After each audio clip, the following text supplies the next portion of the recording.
Now, Dr. Chong, let's talk about treatments available for couples who are having trouble getting pregnant. Apart from changing lifestyle, making sure your health is better, we've tried supplements for a few months and still not getting pregnant, then we can move on to treatments to help the wife get pregnant. So one thing we can do is to take fertility pills. Okay, fertility pills in the wife. Okay, so the reason is to increase the number of eggs that a lady releases per month.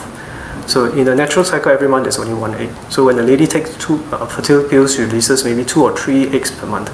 So this will increase the chances of getting pregnant. So every month, if we releases 3 eggs, we are compressing maybe 2 or 3 months down to 1 month. Now, if the sperms are not that great, okay, maybe only about 50%, then we can consider something called IUI, intrauterine insemination. The first step is the same. The wife takes medication, does a scan to see the number of eggs, and on the day of the fertile period, we get the husband's sperms, we process it, we make it concentrated, and put it right into the womb. So this will help, especially if the sperms are slow swimmers or the number of sperms are not as good. Yeah? So this will also help boost the chance of getting pregnant as well. Now, in conditions whereby the sperms are really bad, then we need to do IVF. IVF, it's a bit unfortunate because the problem is with the male side, but the wife has to undergo the treatment of IVF. Yeah, IVF entails injections, daily injections for about 10 to 12 days to get as many eggs as possible, about 10 to 15 eggs. And then we need to harvest the eggs through a small procedure which is under anesthesia. Then once we get the eggs, let's say 10 to 15, then we get the husband's sample. In IVF, if there are 15 eggs, we only need 15 healthy sperms.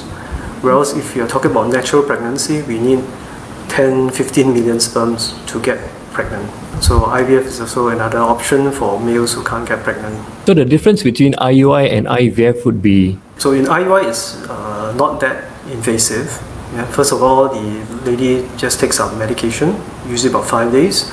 If the eggs are not responding well, sometimes we need to give injections or boosters to get more eggs. In the IUI, we just get the sperms from the husband and we put in maybe 20-30 million sperms. Right? In the IVF, after we take out the eggs, okay, we put the sperm and the egg together.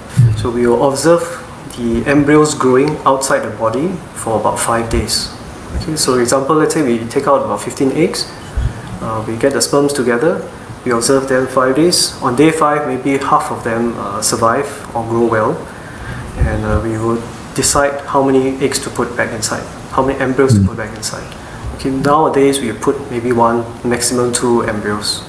Okay, so we put inside, so that's on the 5th day of the cycle. And so that's very restricted, very selective. We put the already formed embryo right into the womb. So the chances of getting pregnant is higher because we already observe, the first 5 days of the growth. But of course, it's much more invasive and takes more time, and the cost is there.